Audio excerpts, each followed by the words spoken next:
กลับมาช่วงสุดท้ายของ Talk to Ways อาจารย์เวทินเอาอะไรมาฝากครับคุณผู้ชมรอแล้วเดี๋ยวผมทบทวนนี่ดีๆเผื่อบางท่านอาจจะเปิดมาเจอตอนนี้นะครับก็คือเรื่องฟรานซิสฮาวเกนนะครับมาพูดแล้วไปให้การกับรัฐสภาของอเมริกานะครับแล้วก็มีสวเนี่ยออกมาพูดเหมือนกับทำนองจะขู่ย้ำๆนะครับว่าเวลาต้องปิด Facebook แล้วแล้ว Facebook ก็เป็นประเด็นใหญ่โตมโหฬารมากในแง่ที่ว่าถูกโจมตีว่าเห็นแก่เงินนะฮะเห็นแก่ engagement ไม่ได้เห็นแก่การที่จะสร้างความปลอดภัยเรื่องของความเป็นส่วนตัวหรือเรื่องของความปลอดภัยเรื่องสังคมนะฮะฟรานซิสฮาวเกนคืออดีตพนักงานของ Facebook ที่ไปเอาเอกสารข้างในมาเปิดเผยข้างนอกนะครับเราคิดว่าถึงเวลาผมก็คิดเหมือนคุณต้นว่าถึงเวลาที่อเมริกาประเทศที่ Facebook เป็นต้นกำเนิดถูกไหมครับจะเอาจริงเอาจังนะครับกับ Facebook สักทีแล้วหลังจากที่มีกรณีCambridge Analytica อะไรเนี่ยก็เคยมีเรื่องอีลุงตุงนังกันอยู่ปรากฏว่าจริงๆแล้วเนี่ยไม่ใช่เลยครับนะเพราะว่าคนที่ออกมาเปิดเผยนะครับเบื้องหลังองค์กรเบื้องหลังของฟรานซิสฮาวเกนเนี่ยนะฮะไบรอันเบอร์เลติกเนี่ยนะฮะผมไปให้คุณไบรอันเนี่ยช่วยอธิบายเรื่องนี้นะฮะและคุณไบรอันจะอธิบายให้ชัดเลยว่าใครเป็นคนอยู่เบื้องหลังฟรานซิสฮาวเกนนะครับองค์กรนั้นมีชื่อว่าเขาเรียกว่าองค์กร whistleblower นะเอดนะฮะใครคือคนที่จัดการบริหารจัดการองค์กรนี้อยู่ครับไบรอันจะอธิบายให้พวกเราฟังเดี๋ยวไปฟังเข้ากันครับ And so let's take a look at this article from Gizmodo. Who is Whistleblower Aid, the group helping Frances Haugen blow the whistle on Facebook? And if you come down here, they're going to tell you about how she's not by herself, she was not alone, and never was. For most of the year, she's been counseled and protected by one of the nation's preeminent whistleblower organizations, the aptly named Whistleblower Aid. Who are they? Who are these people? Are they really the preeminent whistleblowing organization in the United States? I'm thinking probably not. But let's see what the Washington Post had to say about them in 2017 when they founded this organization. So this is former whistleblower starts legal aid group to guide would-be tipsters. So if you come down here, you're going to see something really interesting. The founder, named John Tai, says he will never divulge classified information he learned while at the State Department. If a whistleblower comes to Whistleblower Aid with classified information, he or she will be steered to investigators with security clearances and the power to do something about it. Who would have security clearances? People in the US government. So you have abuses being carried out by the US government, and then they're going to send you to the US government to report on it. It would be like witnessing the mafia murder someone in your neighborhood and then going to the mafia to report it. All that's going to do is make it that much easier for them to cover up. And let's go back to Daniel Hale and his case. Let's imagine he didn't leak this information. Nobody in the public would have known about it. He would have went to Whistleblower Aid. He would have told these people about this information. And then the organization would have directed him to people with security clearances, and they would have buried this. No one would have known about it, and certainly they wouldn't have fixed this problem because everyone knows about it, and they still didn't fix it. And so who are these people who are making up Whistleblower Aid? Who are these people handling Frances Haugen? And this is their official website, Team. Whistleblower Aid has built a world-class team to support clients. What are their backgrounds? What do they all have in common? Libby Liu, U.S. Agency for Global Media, Radio Free Asia. This is U.S. State Department funded propaganda. These are the people out there lying the American public into war after war after war, carrying out the absolute worst abuses on Earth in the 21st century. There's also John Tai himself. He used to work for the US Department of State. He had all of these top level security clearances, and he also sat in on briefings with the National Security Agency. So that's 2 for 2 people working for the US government. And they weren't kicked out or anything. They left those jobs, and now they're doing this, and they still have all of these connections with the US intelligence community. There's also Mark Zaid, who's a lawyer, and they don't really indicate or disclose any of his connections to the US intelligence community, but he possesses all of these clearances. So how would you have these clearances unless you were associated with the intelligence community? And why would they give you these clearances unless they were sure you were never going to tell anyone anything that you saw, including the worst sort of abuses? They wouldn't give you those clearances. He would not have received this clearance. So he is also involved with US intelligence. And then there's Andrew Bakaj, and he used to do investigations for the Department of Defense and the Central Intelligence Agency, the CIA. And then there is Kyle Gardiner, and they just say that he's a lawyer, and we don't know what other connections he might have, but he would be the outliner because everyone else has some sort of connection with US intelligence agencies. And they obviously still do because that's who they're going to send you to if you have classified information. They said so themselves. So what is whistleblower aid and what are they doing with Frances Haugen? They're managing her. They're taking this information, if it's even real, and they're releasing it in such a way as to help advance US policies, both domestic and foreign. They're doing it in a way to help augment and expand the abuses both the US government and Facebook are carrying out together, very much so together. หลังจากที่ชมคุณไบรอันเบอร์เลติกแฉเบื้องหลังไปแล้วอาจารย์เวทินครับกลับเข้ามาขอดูข้อมูลนิดนึงนะครับเดี๋ยวผมจะสรุปนะครับคือคุณไบรอันเนี่ยพูดจริงๆเนี่ยยาวกว่านี้แต่ผมตัดมาท่อนหนึ่งให้ฟังนะฮะจริงๆคุณไบรอันเนี่ยพูดไว้น่าสนใจนะครับคุณต้นครับเขาบอกว่าจริงๆอ่ะถ้าคุณต้องการจะเปิดเผยอะไรนะฮะที่เกี่ยวกับอันตรายของประเทศอเมริกาจริงๆเนี่ยนะฮะคุณไม่มีทางและไม่มีวันจะได้ขึ้นไปให้การกับคอนเกรสหรอกครับคุณตายก่อนคุณจะโดนจับติดคุกเขาเอาคุณแบบเนี้ยนะฮะไอ้สโนเดนนะฮะคือต้องหนีหัวซุกหัวซุนนะใครจะไปแฉอเมริกาเนี่ยนะลักษณะนั้นเนี่ยคือเขาเนี่ยไม่เชื่อตั้งแต่ต้นแล้วนะครับ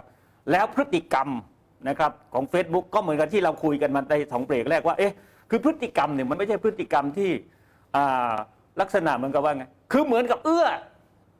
ช่วยเหลืออเมริกาให้มาแทรกซึมแทรกแซงประเทศเราด้วยอะไรแบบนี้นะคือพฤติกรรมมันเหมือนกับเป็นพวกเดียวกันอ่ะมันไม่ใช่พวกที่จะมาเป็นศัตรูกันปรากฏว่าไบรอันเขาก็พูดชัดว่าจริงๆองค์กรที่อยู่เบื้องหลังนะครับฟรานซิส ฮาวเกนเนี่ยก็คือ whistleblower aid องค์กรนี้เนี่ยก่อตั้งขึ้นนะครับมีนะฮะเนี่ยมีคนที่ก่อตั้งชื่อนายจอห์นไทน์นะครับนายจอห์นไทน์เนี่ยก็เป็นอดีตนะครับคนที่ทำงานให้รัฐบาลอเมริกันอยู่นะครับ U.S. State Department นะฮะแล้วก็มีอีกนะคนหนึ่งนะครับนะฮะเป็นเอาเป็นหน่วยงานแล้วกันนะเขาเรียก U.S. Free Asia นะครับชัดเลย U.S. Free Asia คือคุณไหมคือคุณไหมมันเหมือนกับไอ้พวกปลดแอกไอ้พวก Freedom House อะไรพวกนี้แล้วเป็นองค์กรที่ได้รับทุนนะครับจาก U.S. State Department มันก็เชื่อมกันกับจอห์นไทน์แล้วถูกนะครับอีกคนหนึ่งนะครับชื่อว่านะฮะแอนดรูคาบัชโทษนะแอนดรูบัคคัช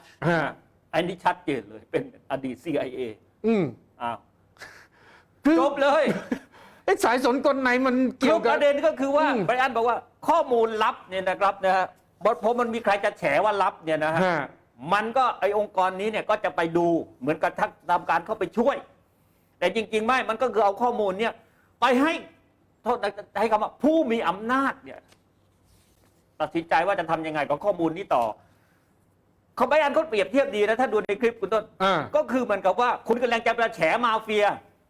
นะครับเอาข้อมูลบัญชีของมาเฟียเนี่ยมาแฉให้สาธารณชนรู้แต่ไอข้อมูลที่คุณจะเอามาแฉเนี่ยคุณกลับไปเอาไปให้ไอตัวทำบัญชีของมาเฟียคือเหมือนกับบอกเหมือนกับจะจัดฉากว่าเฮ้ยมีข้อมูลรั่วแล้วนะเว้ยเองรีบจัดการซะนะคือมันจะได้บริหารถูกว่าเฮ้ยเองจะออกรูปไหนว่าเช่นว่าอันไหนที่เช่นว่าหนักก็ต้องเอาแบบไอ้สโนเดนนะครับไอ้วิกิลีกจัดการเข้าไปอันนี้พวกนี้ไม่ได้ปล่อยไม่ได้หรือว่าค่อยๆนะครับประเด็นคุณต้นน่าสนใจอย่างนี้วันที่มี60 minutes ออกของฟรานซิส ฮาวเกนเนี่ยคือประมาณ4 ตุลาจำได้ไหมครับวันนั้นเกิดอะไรขึ้น Facebook ล่มไป7 ชั่วโมงใช่Facebook ล่มไป7 ชั่วโมง Facebook ก็ออกมาบอกว่ามันเป็นปัญหาเรื่อง configuration อะไรยังไงก็เชื่อตาม Facebook แหละครับนะฮะแต่จริงๆอะไรมันจะมาบังเอิญ บังเอิญกับวันโดนแฉวันที่ฟรานซิส ฮาวเกนออกมาพูดถึงพอดีผมก็ไม่รู้ว่ามันลองของหรือเปล่าคือมันก็ทำให้เห็นว่านะฮะคือแน่นอนว่า Facebook กับรัฐบาลอเมริกามันไม่ใช่เนื้อเดียวกันหรอกถูกไหมครับนะแต่ถ้ารัฐบาลอเมริกามันไม่ได้คือเขาก็รู้ครับว่าถ้ามี Facebook เป็นเครื่องมือเนี่ยโอกาสที่จะเข้าไปแทรกซึมแทรกแซงหรือใช้ให้เป็นประโยชน์ทางการเมืองถูกไหมฮะมันง่ายมันโอ้โหมันยิ่งกว่าง่ายคุณทศก็คือบ้านเรา51 ล้านคนอยู่ในมือ Facebook แล้วจริงแล้วมันเป็น51 ล้านที่รัฐบาลอเมริกาถ้ามันจับมือกับ Facebook นะมันรู้เลยว่าจะบีบก็ตายจะคลายก็รอดมันรู้เลยว่าไอ้กี่ล้านเป็นยังไงชีวิตแต่ละวันเป็นยังไงรู้มากกว่าเรารู้ตัวเองเอาจริงๆมันจำได้ด้วยว่าวันนี้เวทินซื้ออะไรกินอะไรใช้อะไรไปที่ไหนถูกเวทินยังจำไม่ได้เลยถูกเนี่ยข้อมูลทุกอย่างอยู่ในนั้นหมดคือเหมือนกับว่า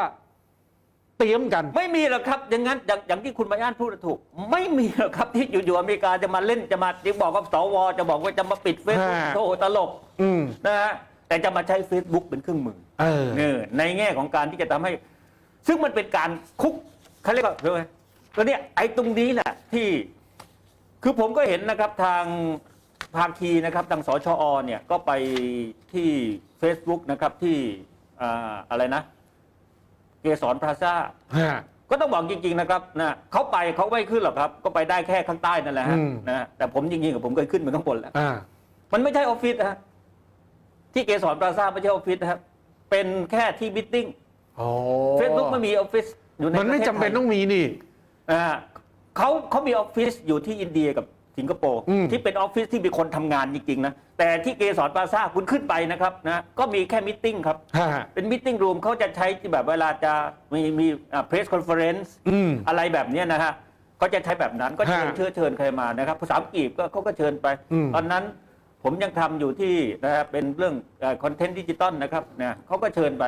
เราก็ไปนะครับแบบนี้หรือไปเวลาไปคุยบิสเนสกันเนี่ยแบบนี้เขาก็ให้ไปนัดกันตรงนั้นเวลาเราคุยจริงๆเนี่ยเราจะมีตัวแทนของ Facebook เมื่อก่อนที่ Facebook ยังดีลบิสเนสอยู่กับเรื่องของข่าว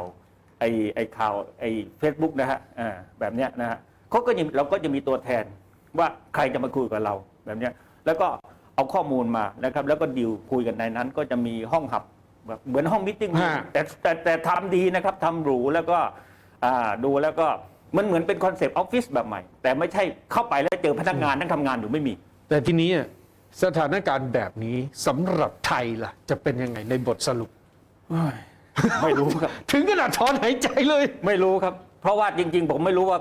คือเรื่องนี้เนี่ยมันต้องย้ำนะครับว่ามันคือเรื่องอธิปไตยนะครับเนี่ยเราไม่ใช่มีความเป็นประเทศความเป็นชาติมันไม่ได้มีแค่เส้นสมมุติที่เรามันไม่ใช่รั้วรอบขอบชิดเหมือนแต่ก่อนไม่ใช่เอากำลังไปลบได้นะผมต้องบอกว่าเฟซบุ๊กมีมี 2,000 ล้านคนนะครับจีนมี 1,400 ล้านคนนะฮะประชากรของ Facebook เนี่ยมากกว่าประชากรจีนทั้งประเทศนะครับของเราเนี่ย69 ล้านคนถูกไหมฮะไม่ต้องคิดเลยว่าเป็นเท่าไหร่69 ล้านคนเราเนี่ยมี Account Facebook ไป51 ล้านนะครับเยอะกว่าที่ฉีดวัคซีนอีกนะฮะแบบนี้นะเรื่องแบบนี้เนี่ยนะผมว่าจีนก็ชัดในแง่ที่ว่าเขาไม่ยอมนะครับให้เกิดการล่วงล้ำอธิปไตยทางโซเชียลมีเดียทั้งโลกไซเบอร์ของเขาแต่ผมไม่รู้ว่าเนี่ยต้องดูกันต่อเพราะเรายังไม่เคยเห็นว่าใครที่เกี่ยวข้องกับหน่วยงานความมั่นคงจะมาพูดอะไรเรื่องนี้จริงๆจังๆและซีเรียสนะเราอาจจะก็เหมือนเรื่องนิทานนะครับเราออกมาพูดเหมือนกับใครไม่พูดเราก็ต้องออกมาพูดนะฮะเรื่องนี้เหมือนกันผมไม่รู้ว่ามันจะอีหลอบเดียวกันหรือเปล่าคือบางเรื่องก็ไปสนใจกันแต่เรื่องอื่นแต่เรื่องนี้เนี่ยศัตรูกำลังจะมุดเข้าหลังบ้านไม่รู้ใครจะมาสนใจบ้างไหม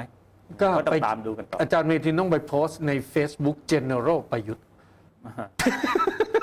จะรู้เรื่องหรือเปล่าก็ไปโพสต์ใน Facebook ไม่ผมแค่ว่าบอกว่าเอาสิ้นตุลาคมเนี่ยจับไปได้ถึงต้นตอม็อบทะลุแก๊สก่อนเลยครับผมจึงค่อยมั่นใจว่าจะไปเอาเรื่องนั้นทหารเขาจะออกมาปิดแก๊สแล้วนะ ขอให้ทำเถอะครับผมสาธุแต่อย่ามาปิดแค่แก๊สนะครับปิดไอ้คนที่เป็นบริษัทนำส่งแก๊สด้วย